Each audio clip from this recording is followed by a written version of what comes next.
માંગરોળના નાંદરકી ગામે વીજ પોલના કામોમાં તો ભ્રષ્ટાચારના આક્ષેપો થયા છે, પરંતુ હવે તો પોલના કામોમાં પણ ભ્રષ્ટાચાર થયાના આક્ષેપો સામે આવ્યા છે। માંગરોળ તાલુકાના નાંદરકી ગામે 66 કેવીની લાઈન પસાર થાય છે અને અહીં નવી લાઈન નાખવાની કામગીરી શરૂ થઈ છે।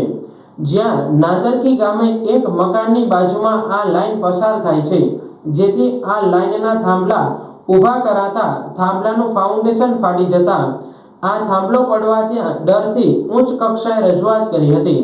આ બાબતે તપાસ આવતા આ પોલનું ફાઉન્ડેશન ફરીથી નિયમ મુજબ બાંધવા અધિકારી દ્વારા સૂચના આપી છે, જેથી અહીં સાબિત થાય છે કે કોન્ટ્રાક્ટર દ્વારા આ કામ નબળી ગુણવત્તાનું કરાયું હતું। હાલ અહીં ખબર પડતા ફરીવાર કામગીરી હાથ ધરી છે, પરંતુ આ બાબતે બીજા પણ પોલ જ્યાં ઊભા કરવામાં આવ્યા ત્યાં તપાસ કરવામાં આવે તો જરૂર લાખોનો ભ્રષ્ટાચાર સામે આવે તેવી પણ શક્યતાઓ સેવાઈ રહી છે।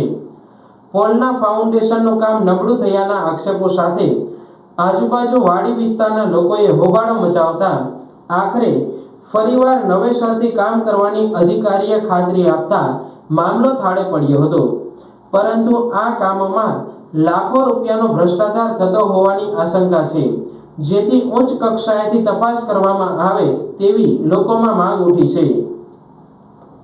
અમારે 66 કેવીનો પોલ ઊભો કરવામાં ફાટી ગયેલ છે